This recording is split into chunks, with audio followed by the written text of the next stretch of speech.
my advice to any 8th grader is continue to work hard and love the game and enjoy it. I think if you're not ECNL, probably, or GA or whatever platform that you have, I do think ID camps is probably a really good way to... Good option. Yeah, get yourself on the radar. And from my experience in, the Big Ten, the ACC, and the SEC, certainly in the ACC you have a lot more teams that have more technical type players. There's no question about that. The SEC had tons of good athletes. Right. Big Ten has a little bit of a mix, but I think you could probably find teams in each league that would kind of fit different profiles. Do you think that we could ever get to a point where a mid-major, like a MAC school, can win a national title? I hate soccer. Game day. It's game day. You're playing Buffalo. This is going to be aired later on. And it's been 13 years since I've been in a college environment. Mm-hmm. What's game day like in the morning usually? Walk, get up, get your legs moving, everything? Yeah, for sure. I mean, I think for a 6 p.m. or 7 p.m. start, for sure, can be a long day, right? Specifically, we train in the morning, so, we don't have classes in the morning, so they're used to being at the facility by, 7:15 or so in the morning. So, I'm sure they some slept in, some didn't, but, just getting out and getting moving in the morning and just getting the legs going. But, today was a good one because we actually had somewhere that we could really go see. Yeah. So I got to see Niagara Falls this morning, which was cool. So get them out, get them moving. We had some breakfast before we left, and then have some smoothies and some lunch and a little downtime because I think a lot of them have different routines, and some probably take a nap, some do homework. Yeah, whatever they do before they get started, and then we'll have a little pregame meal and do all of our pregame stuff. Do you control the diet? Like when you're on the road, do you control all the meals? Because I remember when I was with Flash, I had to find the perfect restaurant, and I'd get in trouble if I didn't find the right one, or if they didn't have enough options. What's that like, just dealing with all the food? Well, I think what we've gone to with this group is let's stay safe. So last night we had Olive Garden, which I think that's starting to be a staple on the road for us. One of our first road trips, we went to Eastern Illinois. Okay. And I'm not sure if you've been to Charleston, Illinois before, but I don't think so. I don't remember. The choices aren't there grand, right? When we went to this restaurant, and I'm sure I don't think that they were extremely thrilled with that one. So after that one, I think we're gonna stay safe. Yeah, we're gonna stay safe. But we definitely have some say and some control, obviously, because we're providing it and paying for it and that sort of stuff. But we also aren't super strict either. I mean, certainly we have a nutritionist, and she gives us some recommendations and all of that. Who all, staff-wise, who all travels with you? So your assistant or associate? Yep, we have 2 assistant coaches, Lewis Tomlinson and Cheyenne Dennis, and they're awesome. They do a lot. We also have a GA, Maya Millis, and she is amazing. She's anything logistics, behind the scenes, she's the catch-all person, and she's been great. And then we travel with our athletic trainer, Sean Comer, and that's kind of it. So, not a huge group of people, but enough of us where we can do plenty and be prepared in a lot of different ways. So this is your first year at Ball State. First year. And when you got the job, did you already have your staff have you already thought about who you would bring on, or is it we're gonna post the job and see who applies? Yeah, I had in mind kind of the direction we were going from the very beginning. Mm-hmm. And Lewis, we were able to get Lewis right off the bat because I knew I wanted to have somebody, even though that I've had a background in training goalkeepers, I'm not sure being a head coach and training goalkeepers is the ideal situation, specifically if you're new into it. Yep. So Lewis, actually, I hired Lewis the second day. He's been at Ball State one day less than I have. So fortunate to get him, and then after that, because it was spring, I knew we only had a couple weeks to spend with the team. So I needed to get a goalkeeper coach, and I needed to spend time with the current players. So that's kind of what we did. And, that other position, we opened it up and didn't necessarily interview a ton of people, but I did a lot of calling and researching and, figuring out what I needed in an additional coach on our staff, and feel fortunate to have got Cheyenne. She was at St. Francis University in Pennsylvania prior, and the head coach there, Brian Diaz. I've known Brian for over 20 years, and she had done an excellent job for him, and they're moving to Division III after this fall.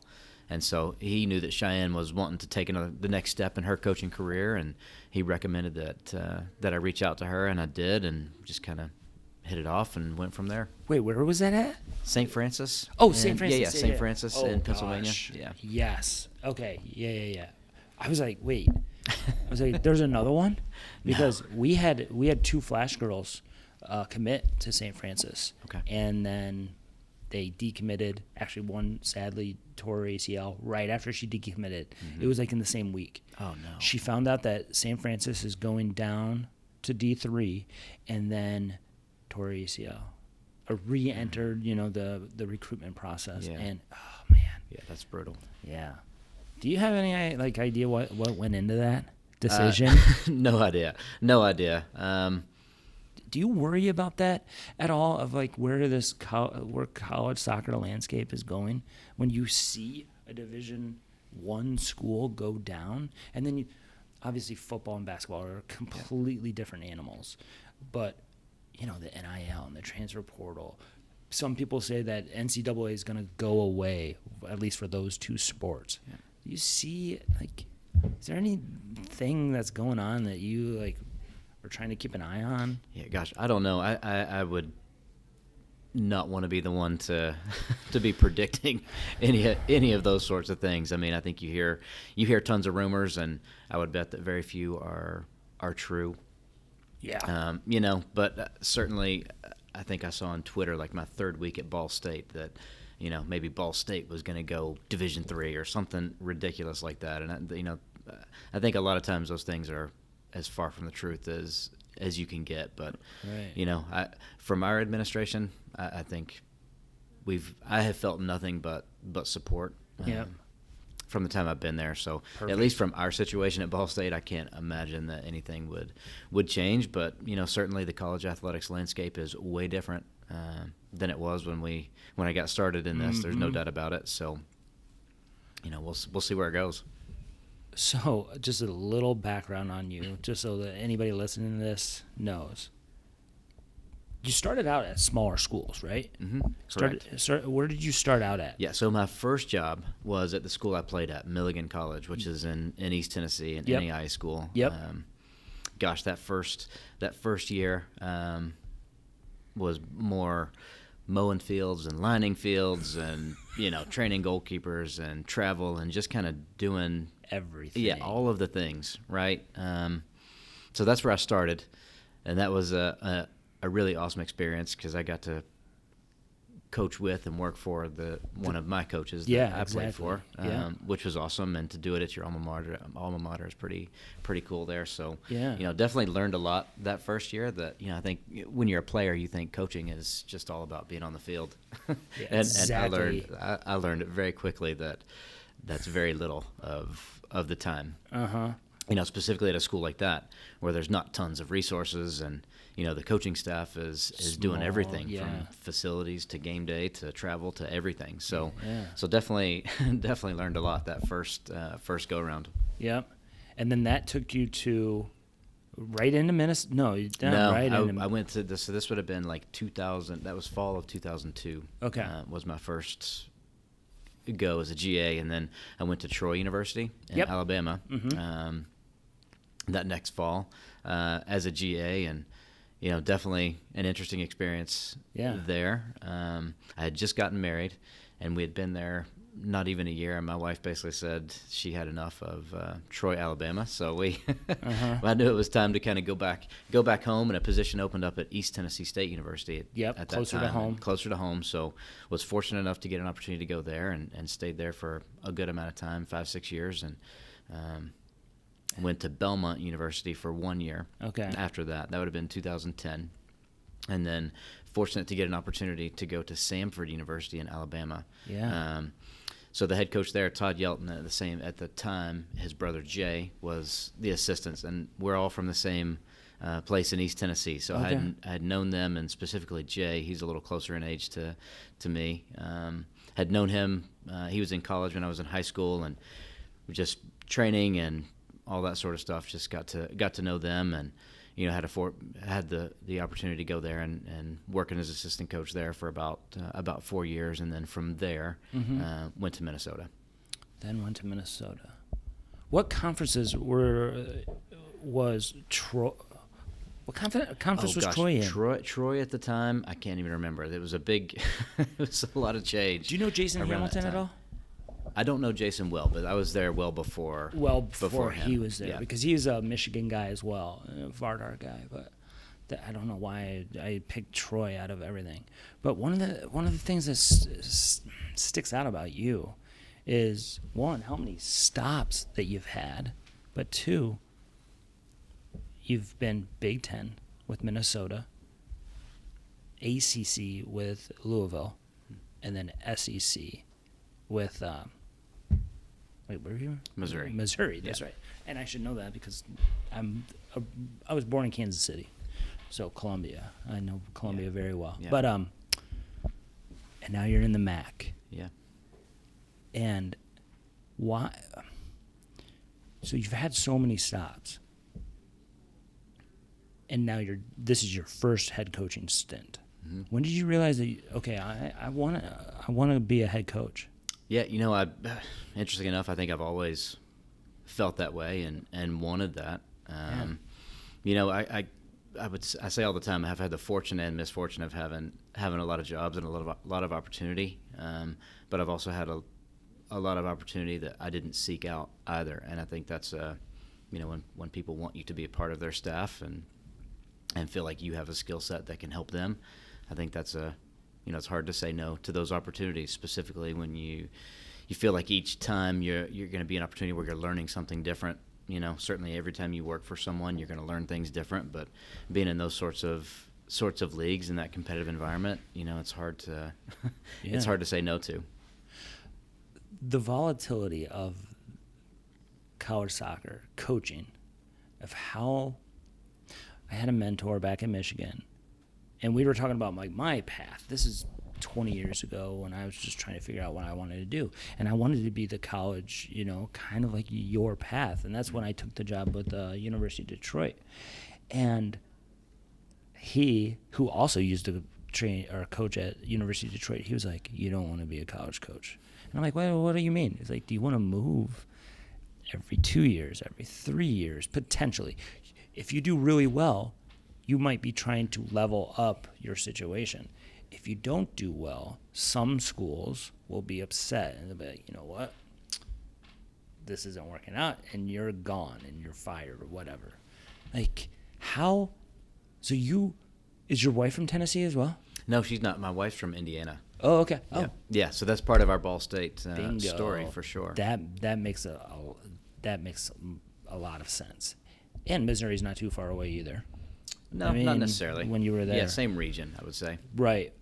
Midwest. So, okay, that makes a lot of sense because I'm hearing that you were like in Eastern Tennessee, and I'm like, wait a minute, why didn't you just stay home? But then you're, like you said, opportunities arose.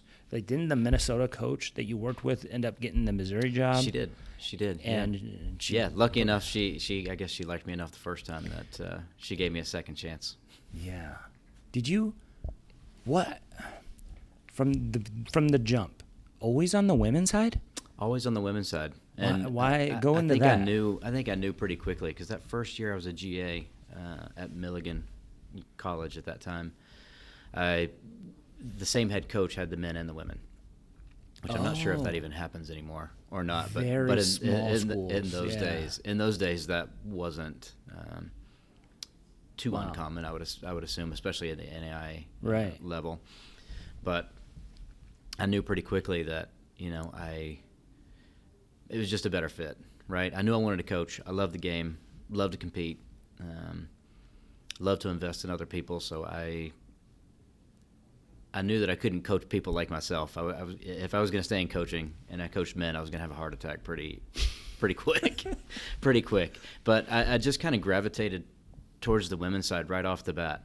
It was just a much better fit for me, and it's worked out. I obviously not at your level, but throughout the youth level, and even the girls that I work with that are playing, I have one girl going into the Big Ten. I have one at Nebraska, the leading goal scorer at Nebraska right now, Elle Rudney, and then a couple of SEC girls at Kentucky, and then another one at Arkansas. But even before that, when I was in Michigan coaching Vardar and ECNL and stuff, I always gravitated towards the girls because I felt like Anson Dorrance used to say this, actually, and I kind of stole it from him, that you lead women, you drive men. And I really understood that because I feel like my coaching style isn't drive. It isn't always yelling. It's more like, hey, we're all in this together. I'm the coach and you're the player, but I look at it more like this, that we're all in this together and we're all part of the team. And maybe I have a bigger role, obviously, but you know what I mean? So that's my 2 cents on girls versus boys. Sure, and I agree with that. I agree with that. I feel like with men, they've got to fail their way 15 times before there's any sort of coaching that happens. But I've just found with the women, the camaraderie and the team atmosphere and the things that you can do when you get that part right can be special. When did you get into Muncie?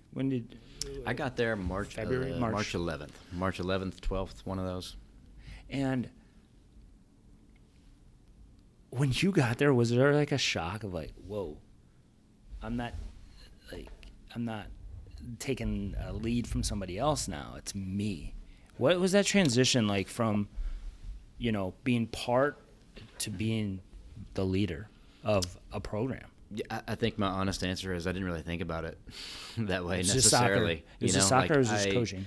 Yeah, exactly. And I think just really focused on trying to get everything organized and get things moving because it had been a bit of time since the previous coach had left.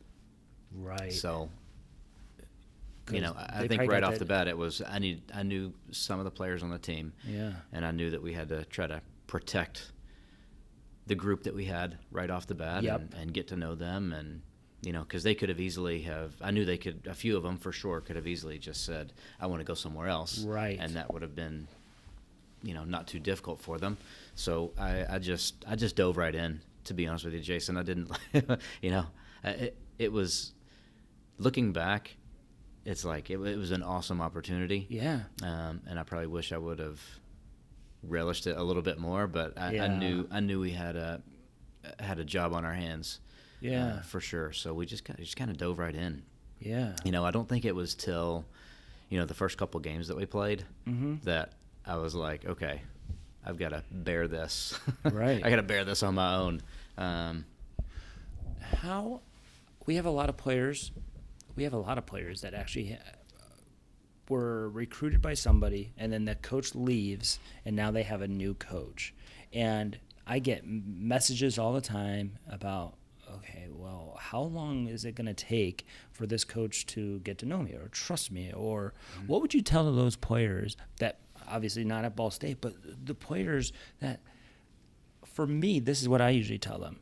It takes a while to gain your coach's trust.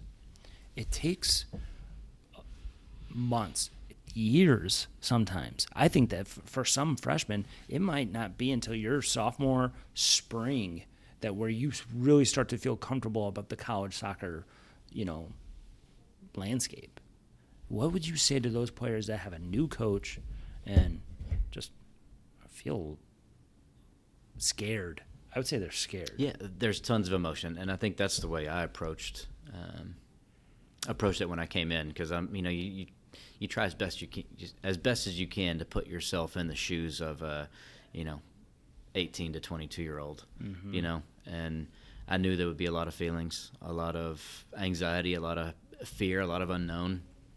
So I think for me, when I came in, and I would say this to any player who finds themselves in that situation, is do a lot of listening. I think that's one thing that we tried to do when we first got there, was just do what we say we're going to do. Yeah. Right. And so that would be my advice to players is listen, because it might not be the right fit for you. Right. Maybe not from a personal trust standpoint, but it might not be the right fit for you from a playing standpoint. Almost everybody does. Open door kind of relationship with your players, where they can just text you, walk in your office, come and just talk about, it doesn't always have to be soccer. It's just like life too, right? Yeah, absolutely. And we tried to open that door really quickly that first week. I would say that first couple of weeks, I probably spent 30 to 40 minutes with each player individually. Good. And tried to do that multiple times throughout that pretty short 4-week period in the spring, and over the summer did a lot of calling them and just checking on them, and that sort of stuff. So I think we tried hard right off the bat to try to build that relationship and let them get to know who we are, what we're about, what we're doing, but at the same time, getting to know them and what makes them tick also. Now, in terms of personnel and your tactics, so you're coming into a new group, but you've had this philosophy, or you've been part of a philosophy for multiple stops that you've carried each time. Do you look at what you have out there and tailor it towards what's out there, or do you try to build a program where it's like, this is how I want to play, this is the type of players that I'm looking for going forward? Yeah, really good question, because one of the first interviews I did when I got to Ball State is I was asked what I've learned over my time, and I think one thing I've learned is I don't know everything, but I do know I want to win. So my answer would probably be a little bit of both. Yeah. We certainly have some pieces on our team, personnel-wise, that fit what we would want to do long-term. Right. But we don't have all of it, and I think that's our job as coaches, is to figure out what we've got and try to put them in the best situation where they can succeed and perform and win games. So I think we've kind of met it halfway a little bit. We've certainly been able to implement some of the things that we want to do long term, but not everything, and that's okay, because our job as a coach is to take what we've got and do the best we can with it. So that's kind of been our focus. Wow. How, when you come in and you have this new set of players, do you try to set the tone like right away, especially in that spring season, and like fitness tests and this and that? Or is it more just like, I need to find out what they can do on the field, and we're going to play a lot? Like, can you go into that at all? Yeah, a little bit. That 4-week period went so fast, and other in the spring, and I think some of you only got 4 weeks. Yeah, I got there mid-March. March 11th. We were done we were done by April 15th-ish. Yeah, it was quick. What were they doing? What were they doing before you got there? I think like captain's practices and that sort of stuff. So they were still doing things, but certainly not to a level and a standard that if a coach is present that it's getting done. But I knew when we got there that we had a couple options. We could play a lot and watch them, but the way that the spring training was structured, we really only had full team training a couple days a week. So because of classes and all of that sort of stuff, and I'm sure a lot of college coaches know that it sometimes isn't ideal schedule-wise in the spring. Right. But I knew that I had to set kind of a foundation of what we expect. Yeah. And that's to be very physical, to be competitive, and all of that. The players still kind of joke a little bit, but we do it sometimes. We do an exercise that's pretty physical, and did you play football as a kid? I mean, a little bit, yeah. A little bit. So the Oklahoma drill, do you know? Oh, do you know yeah. That one? Yeah. We do a couple of things that they liken to the Oklahoma drill. Okay. Just one-on-one, just going at each other? Yeah, I think that's a little extreme of example, but Yeah. but they, that's what they call it. Yeah. Is the Oklahoma drill, and we do a couple things similar to that. But Do you have, like, everybody watching? a little bit. Cheering and- But I knew that we just had to set that foundation right off the bat, like what we're Yeah. going to expect. We will be the most physical team. We want to be the most competitive group when it comes game day. So we have to train that way. We could have gone a lot of different ways. Some people want to introduce their tactics and all that sort of stuff first, but in my philosophy, we're playing a game, and we're playing it against an opponent. And when it comes down to it, tactics certainly play a role, and all of that plays a role. But Right. gosh, I mean, I'm sure you've watched enough college soccer to know that the competitive, if you're not competitive and you're not physical, you could find yourself on the wrong end more than you want. So that's what we set up right away. Can we talk about the competitiveness in, let's just say, club and the jump to college? I feel, and I've been very vocal on this, that, and I really actually have never gotten any pushback from this take, because I think a lot of people think that it's true. You can have girls going on some of these league showcases, not win a game, but individually play very well. And their coach, the college coach of their dreams, was sitting in the front row watching and taking notes. And they're okay. It's like they're okay with losing sometimes. But then in college, it's a completely different animal when we're talking about the ability to compete and needing to win.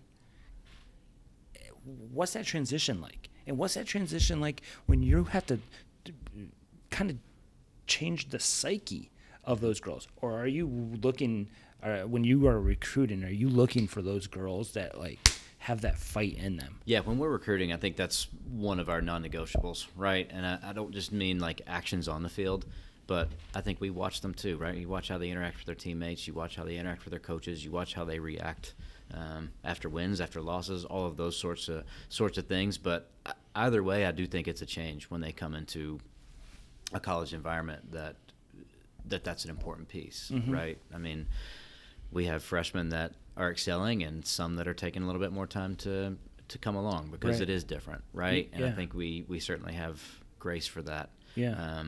But through the recruiting process, that's one thing that we look for and take very seriously is, Right. Do your actions indicate that you're a winner? Exactly. What do you think? So I was just looking up and down your roster, and I'm reading some of these bios, and I think it's hilarious when I have a men's soccer conversation in this country and then a women's conversation. Okay. And I'm looking at the bios of your players, and I don't really care about the stats from last year or the starts, but I look at their personal. Okay. And it's funny, on the boys' side, it's always their club stuff because they don't really play high school if they're in MLS next. All of your girls, they have 3 sentences on their high school career. Yep. And then 1 sentence on, and she played for Western New York Flash or FC Pride or something like that, right? So could you talk just a little bit on high school, and does it have any bearing on recruitment at all? Good question. I think there's a lot of different takes on this, right? Yeah. I mean, some people sway one way and some people go the other way. Right. I'm a proponent of high school soccer. Yeah. I am. I think there's a social development side to it that I think is awesome. Certainly from a development and a level standpoint, you have a lot of those high school environments that aren't as good in providing a level to the club. Yeah. But if a player's playing high school soccer and they're representing their community, Yeah. which is a big deal, because when you go to college, you're going to represent your university or represent your community. Yep. When you're in high school, your friends come to the games. Mm-hmm. Your parents come to the games. Your friends' parents come to the games. Mm-hmm. It's a big deal. You're competing against other communities. So I just think there's a really big social development side to high school soccer that you don't get as much in club. Mm-hmm. And I think that's important. Yeah. Right? I mean, I think every player has to make their choice. You might live in a community where, it doesn't make a lot of sense. Right. And that's okay. Or maybe you're the type of player who doesn't need that or want that. No problem. Yeah. But for me, I think there is something to high school sports and high school soccer that makes sense. I also saw that a bunch of them are they were multiple sport athletes too. Track, cross country, some basketball, I think. Yeah, some basketball. I think that's another thing that's lost too in this year round. I saw a funny thing on like Instagram, and she's like, baseball has a season, basketball has a season, football has a season. Soccer, it is never ending. Never ends. It's always soccer season. Yeah. So I think that's kind of like lost in youth coaches too. It's like, okay, you can play there, but you can't miss anything here. I'm like, well, that's not realistic. But, no, I mean, it's way different than it was when we were growing up. You did. That's what you did. When it was baseball, you played baseball. When it was basketball, you played basketball. It wasn't until I was a little bit older, and middle school-ish is when soccer kind of started to I played to take over. But gosh, I see young kids, 7, 8, 9 years old that playing soccer, 300 days a year. It's crazy. Do your kids play yet? They do not. My oldest is a senior in high school this year, and he plays football and he loves lacrosse also. Gotcha. And then my daughter is a sophomore in high school this year, and she's kind of into equestrian and 4-H and FFA and all that sort of stuff. And my youngest son he's getting to turn 8 next week, and he's in 2nd grade, and he's into ice hockey. It's kind of his thing. So I could not get any of my kids to stick with soccer at all. So I'm not sure if that's a success or a failure. Well, I guess we'll find out long term. Some people watching or listening to this will say it's a major success. Yeah. So going into the next year, I don't want to fast forward because you're in the middle of the MAC. You've won 1-1, and you got UB tonight. Let's say after this season, I noticed that the roster, and this might be because of the previous staff, or I don't know how Indiana sets up, but I can tell you how Western New York is set up after the question. I only saw 6 Indiana girls. Mm-hmm. Do you have an opinion on why that is? I don't. The only thing I would say is when our scholarship limit was 14, and don't get me wrong, Ball State, we're not going to fund 28 full scholarships. No. That's not happening ever. But when you give an in-state kid a big percentage scholarship, that's a big hit against 14, right? But our goal is to recruit a lot of Indiana kids. Okay. Yeah. We want to recruit the best Indiana kids that we have. Keep them in state. Plus, from outside of our own state. Right. So, I think it shows in our recruiting that we've done so far in both 26 and 27 that's a priority for us. So here in Western New York, sadly, when you look at UB's roster, it's also the same. It's not a lot of Western New York. It's gotten better since 7 years ago, 8 years ago. But what usually happens is that some of the girls at the Flash kind of stick their nose up to the UB program. And it's like, what are we talking about? Like, they went to, the tournament probably within the last 7 years.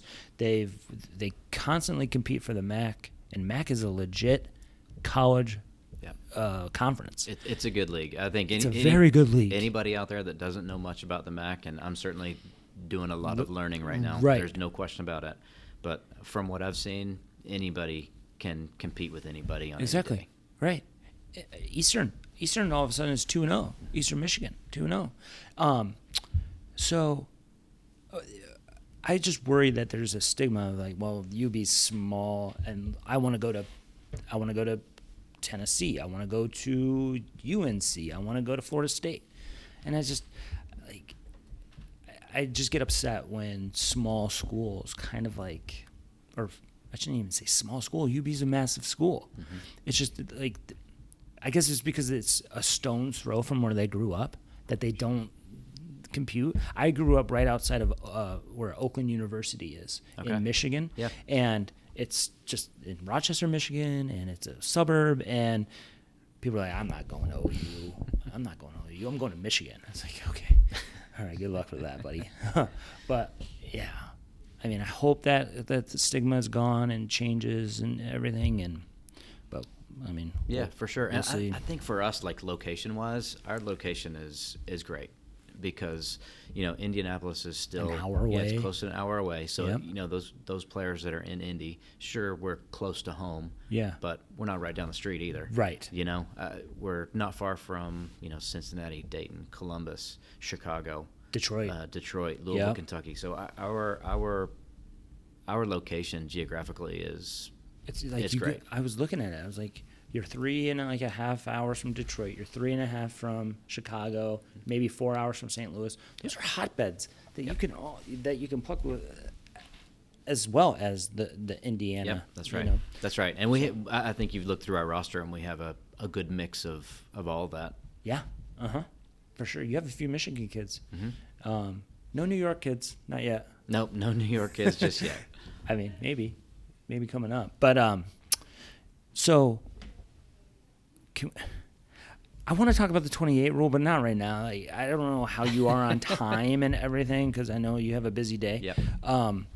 But I want to talk about the summer and what you want your girls to be doing during the summer, because I've had multiple conversation with the players, and they're like, yeah, we don't do our packet. We just do our own fitness with our personal trainer or whatever, mm-hmm. and then we make sure that we're playing. I feel that especially incoming freshmen run themselves into the ground because they're so scared of the fitness test that they kind of neglect the soccer, just going into their freshman year. Sure. But then our sophomores and juniors, they're like, I need to make sure that my game is on form mm-hmm. before my fitness. And if you're playing a ton of soccer, you're going to usually be fit. That's at least how my college boys, they don't do relatively any fitness. They just play. They play in like 3 different leagues. They play like USL2. They'll play in a men's league, and then they'll play in like NPSL or whatever. Yeah, I think it's a pretty mixed bag, at least from the players that I've coached, is you have some that want to play in the summer. You have some that would rather internships and those sorts of things, which I'm not gonna tell a kid not to do that or you can't do that or those sorts of things, but right. I just from my most recent experience here, we do have a fitness standard. We have expectations when it comes to that, and I was pretty blunt with our group that I know that most of you don't do the packet that is put together. I know that you don't have to pretend that that's the case, right? So we were thoughtful about the packet that we put together this summer. Uh-huh. Probably made it a little bit more difficult and challenging than what it had been prior, but also had a little bit more diversity in terms of different things that they could do right. To complete it. And I had one really good conversation with a kid over the summer. She called me probably beginning of July. Mm-hmm. Unrelated to fitness, but certainly on the phone I asked her how it was going, and she's like, oh, well, I've done the packet, and actually I feel fitter than I've ever been before. Perfect. And I'm like, well, that's what the packet's for. That's right. That's right. That's right. So, I would tell kids that if you want to play, go play.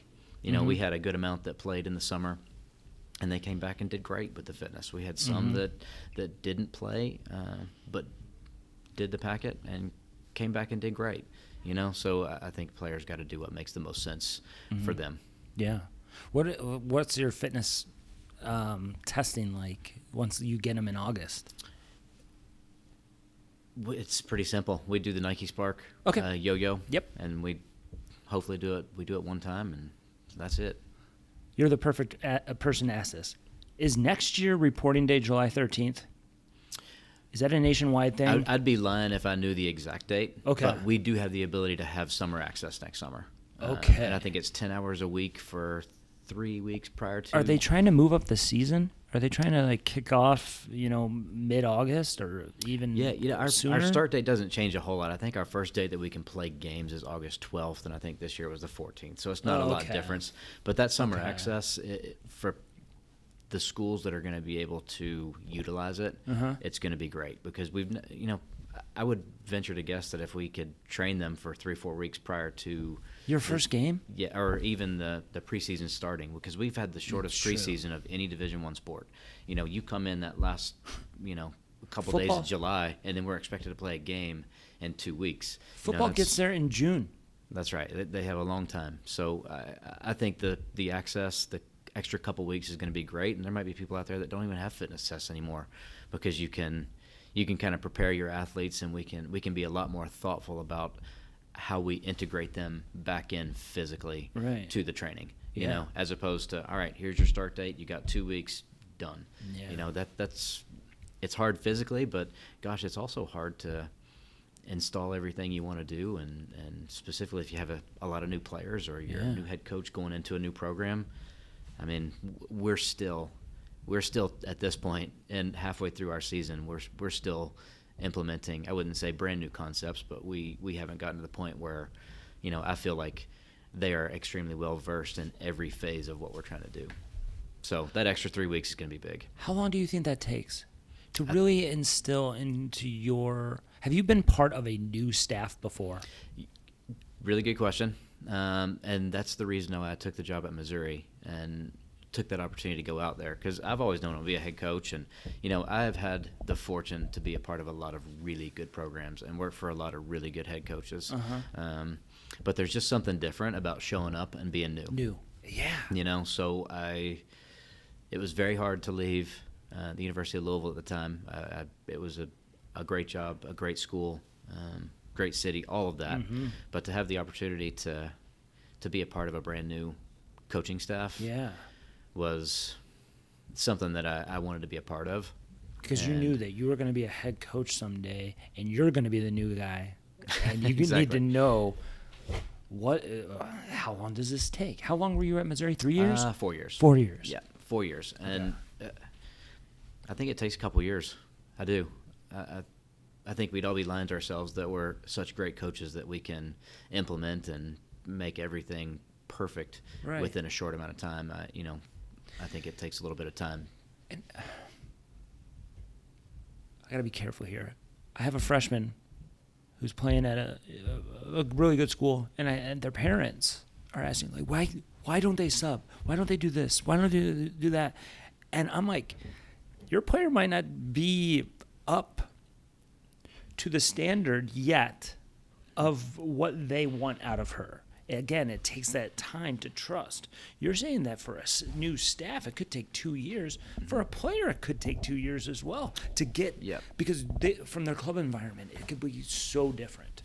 100%. And I think the one biggest change that players face when they come to college is, regardless of the environments that they've been in, they've been able to play.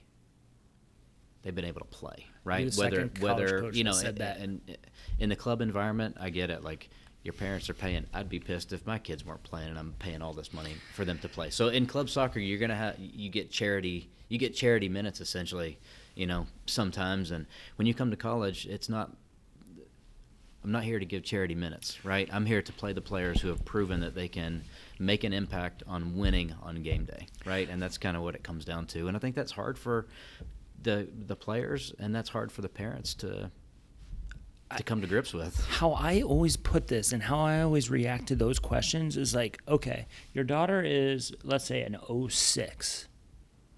Do you remember that 03 Flash team? Oh, yeah, they were really good. Yeah, they went to, Champions League of the ECNL finals, yeah. Could your 06 daughter start on that 03 team back then? Well, no. Well, that's kind of like what college is kind of like, where you're not just a one age group team anymore. You're a 4-year age group. You have girls that are adults.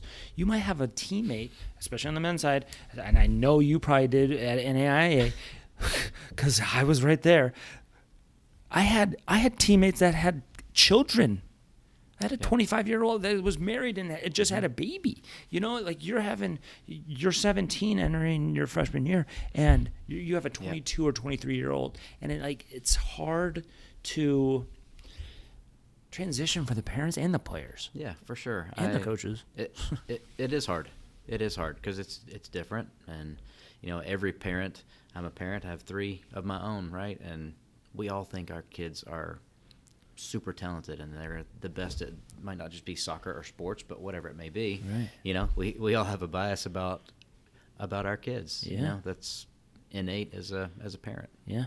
It's your most prized possession. 100%. So I'm thinking about your biography. I saw a player. I forget who it was. It was a men's Premier League player. And he said that when I wanted to learn how to defend, I went to Italy. When I wanted to learn how to possess the ball, I went to Spain. When I wanted to learn how to be physical, I went to England. And then I became a complete player. Do you think that your pathway of Big Ten, SEC, ACC, smaller, NAIA back in the day, all the way to the MAC has made you a better, well-rounded coach? I don't think there's any question about that, for sure. As I think a young coach, you think you know everything, and I think that's what I said earlier is that's the one thing I have learned is I don't know everything, right? But I think at each stop I've learned, a little bit of off-the-field stuff, but a lot of on-the-field stuff too, right? Introduced to a lot of different philosophies and different ideas, that might have conflicted with my own a little bit, right? So, I think you take little pieces from each place, but always stay true to what you believe. Yeah. I mean, so how this whole podcast started, I started it consistently in January, weekly uploads and everything, and that's when it kind of blew up. But what I used to do is talking head videos where I would I run a supplemental training company. Mm-hmm. I'm not club affiliated. So with the older high-level players, that session would become a therapy session. Okay. And so they're telling me their issues and stuff like that. And then sometimes I would write that down, and then I would make a little video, and I would talk on that topic. Okay. And one of the topics came up. We were talking about a young coach in the area back in the day. I don't even think they're here anymore. But I said that coaches go in 3 stages. You start out feeling like an imposter. You feel like, I don't know what I'm doing. But then something happens in years 2 or 3. I know everything. That guy sucks. They don't know what they're doing. Just listen to me. And then around year, I don't know, 7, 8, 9, 10, you realize it takes a village. It takes multiple coaches. When I was at Flash, it was Sam Mewis and Abby Dahlkemper and Lynn Williams rookie year. And I asked Sam and Abby, I go, how many coaches really made a positive impact on your career, on your development? Mm-hmm. Because I was trying to get across that, I'm trying to get away from the coaches saying, I developed that player. That is me. Mm-hmm. They were 9, 10. They said 9 or 10 coaches had the effect of developing them. And but what you said about, I knew it all, and now I don't know it all. It's the same type of concept. It's crazy. Do you wish the schedule was longer? I do. Do you think that we're headed to the 10-month thing that everybody is proposing or talking about? I don't think so. Okay. I don't think that our student athletes would go for that as much. I mean, you'd I think for literally me, be the only sport to do that, Yeah. except maybe cross country and track kind of do that. But yeah, I think the hardest part is the timing of it, right? How you're gonna really make it work and make it function properly. But I'd certainly love to have a little bit more time between games. Have less Right. weeks where we have 2 games, and I think that would be a a really good start. I think we're headed in that direction.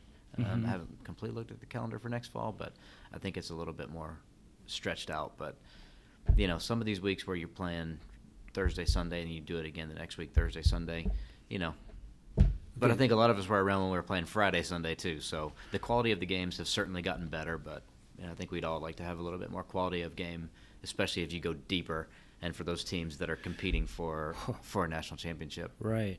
I mean, so today is Thursday. And you guys drove here? We did. So are you guys, stopping halfway back at a hotel, or are you going straight through? No, so we'll stay here tonight. Oh, okay. We'll stay here tonight. We don't have a Sunday game this week. Oh, perfect. So the MAC this year, we've got 13 teams. So we added UMass. Yeah, I saw that. Yeah, and then Northern Illinois is still in. They're moving out after this year. So there's an odd number of teams. So the schedule is a little wonky at times, for sure. But since we don't have a Sunday game, it just was like, let's play the game, let's rest, let's stay in the hotel. Yeah. Way better than trying to hustle back and get back at 4 a.m. like that. That just doesn't make a whole lot of sense for the players. Even though we don't have a Sunday game, right, that can have an effect all the way up until we play again next Thursday. Yeah, so. Health and legs, and think about the lactic acid of the girls that play 90 or 70, right. And they were asking them to go right on a bus or a plane for some of these schools. Yep. Yeah, that's crazy. Yeah, because it used to be Friday, Sunday. Yeah, we were actually. Friday, I was talking about that on the bus earlier with some of them, and they don't even, couldn't even imagine doing that. But I feel like we did that almost every week, back in the early 2000s, mid 2000s for sure. I don't want to get into too much club stuff, but why is it okay for the ECNL to do that and the GA and the MLS Next? They do back to back, and it's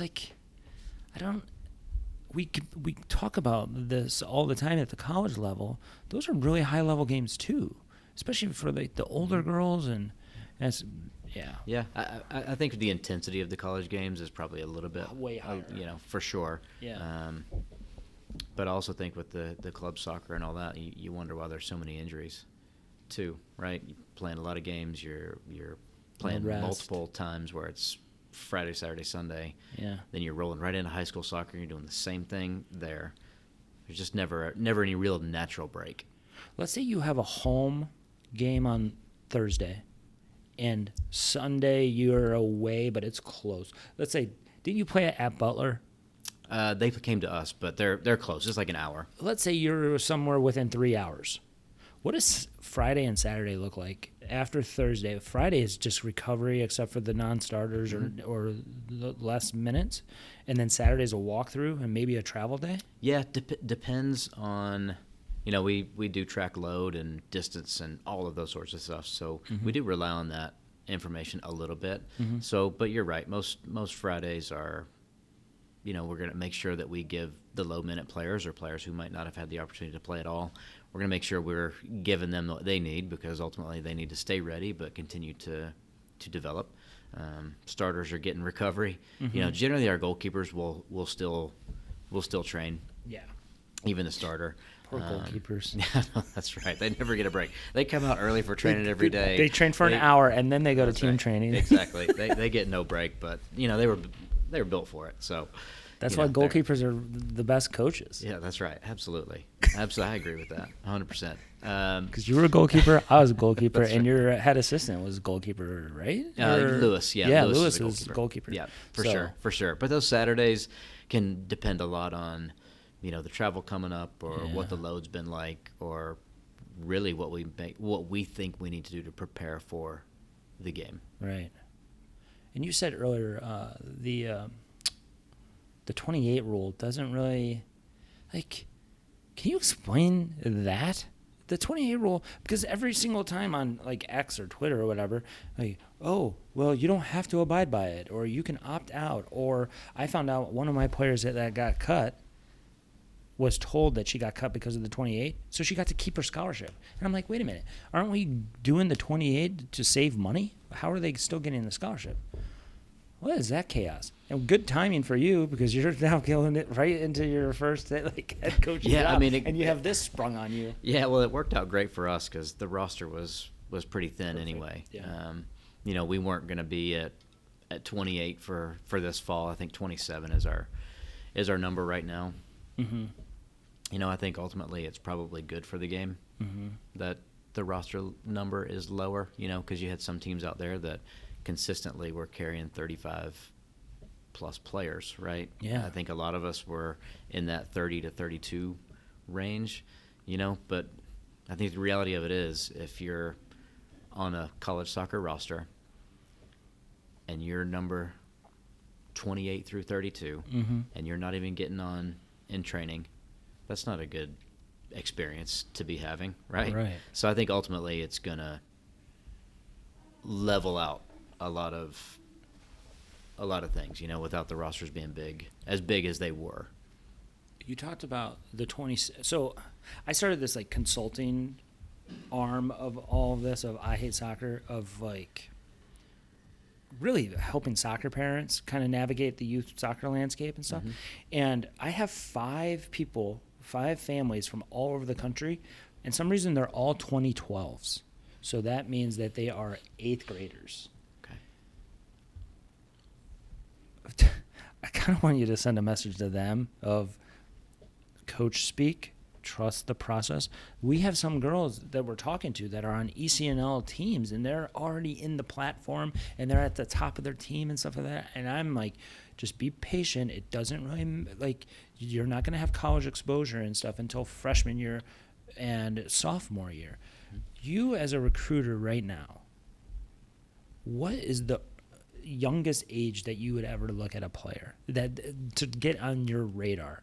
Is it 8th grader? Is it a 7th grader? Is it 9th grader usually? I mean, actively, I don't know that we're actively out there going to, you know, U15 games or below. We're not doing that. You know, maybe it's a kid that comes to your ID camp or whatever.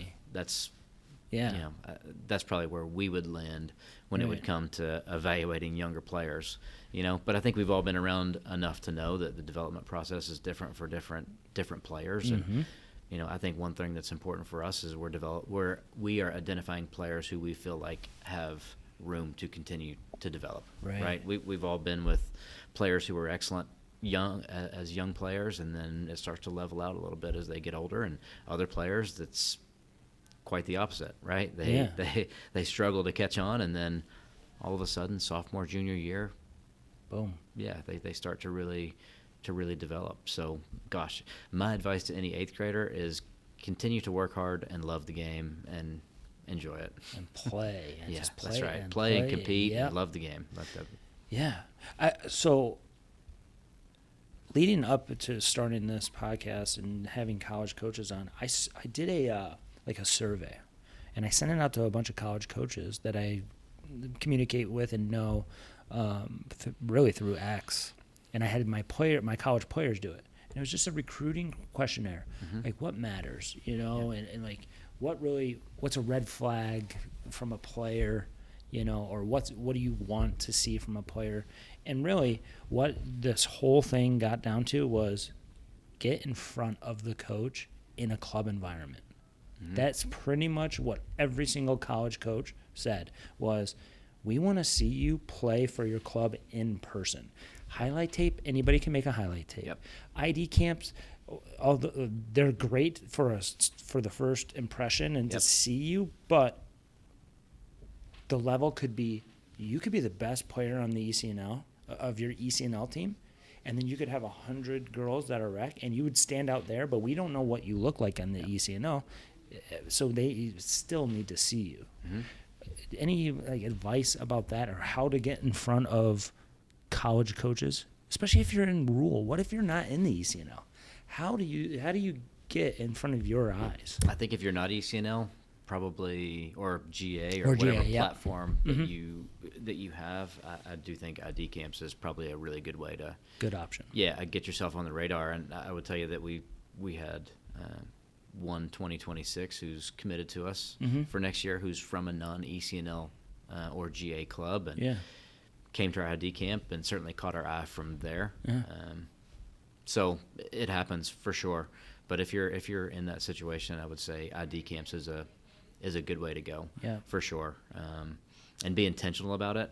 You know, like I wouldn't be going to Notre Dame, UCLA, Carolina, you hit up every ID camp in the country. Exactly. I would be a lot more thoughtful about the ones that we'd be going to, because clearly financially it could be a big burden. Yeah. But at the same time, know what you might be looking for. Right.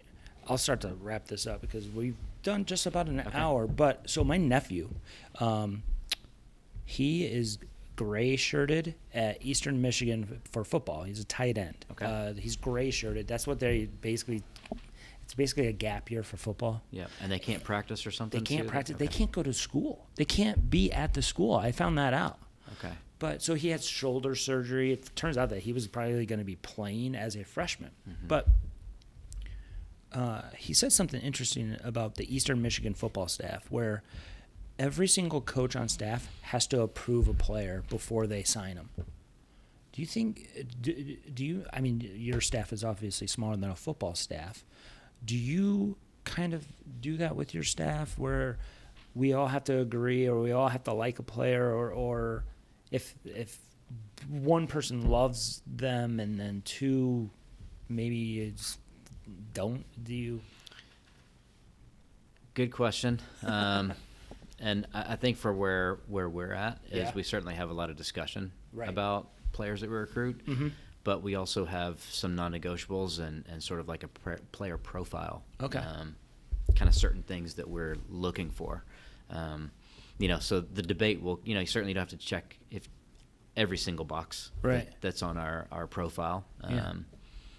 But you got to get enough of them. Yeah. So I think at this point, kind of where we're at, there is some discussion about players we recruit, and and I want my staff to be involved in that, because I want them to have an opinion. Yeah. But at the end of it, I think where we're at right now is it's got to come across my desk and get approved first before we move forward with a player, and that would just be making sure that player checks enough of those boxes that are on our profile. Got it. What do you think the difference is between an SEC player and a Big Ten player? Is there a difference? Because I see size in the SEC is different than Big Ten for the most part. Do you see anything like that? Yeah, I mean, I think you could go league by league and probably pick certain things out and nitpick certain things, but I think it probably more so comes down to the program and the coach, kind of what they're looking for and how they want to play the game. I would certainly say from my experience in, the Big Ten, the ACC, and the SEC, certainly in the ACC you have a lot more teams that have more technical type players. There's no question about that. The SEC had tons of good athletes. Right. Big Ten have a little bit of a mix, but I think you could probably find teams in each league that would kind of fit different profiles. What is the ACC difference? Is there one? Tradition. You got North Carolina. You have Florida State. I mean, how many just between those two have there been? And I mean, yeah, I don't have enough fingers to count. To count those, but I do. That's just my experience in all three of those is. Yeah. Last and final question, and on the men's side, we see Marshall, or we see Vermont, we see Akron, who's a MAC, even though there's not MAC on boys' side anymore. Akron. Or if they're I don't even know what league they play in. What is Western in? Western does pretty good, but and you see the smaller mid majors, and obviously it's the internationals, older players, right? There's less programs. I know all that. Do you think that we could ever get to a point where a mid major, like a MAC school, can win a national title? I don't think so. I think that's going to be very difficult. Yeah. I do. It's frustrating. It's just... Yeah, and our game versus the men's side, it's two totally different. It's a different sport. Yeah, it's completely different. Yep. Everything about it is different. Do you think internationals will ever, as the world kind of catches up in women's soccer. Do you think that we can get to a point on the women's side where internationals kind of dominate kind of like the men, or not really? My initial thought on that is probably not. Right. And what I would say about that is I think the U.S. and the rest of the world, the professional structure is getting much more organized. Yep. Where the younger players are being signed to professional contracts from a younger age, right? I think we're seeing that already with a lot of the NWSL clubs. Yep. You know, we see them out at the recruiting events, and you know, all Did you of see that, what they're so. doing now? They're doing like a combine. They're doing a combine for like high school girls. Yeah. And I think, I mean, that's a whole other conversation that we don't need to get into. I think for the development of college soccer, I don't think we're going to get to that point. Right. But I think for the development of the women's game in general, a lot of good things are happening. I feel like it's going to get to a point where if you want to be on the women's national team, you might have to go right into the NWSL. I think we're going to get to that point because look at the men's side. Basically, one player that's really in the pool played college soccer on the men's side, and I feel like that's.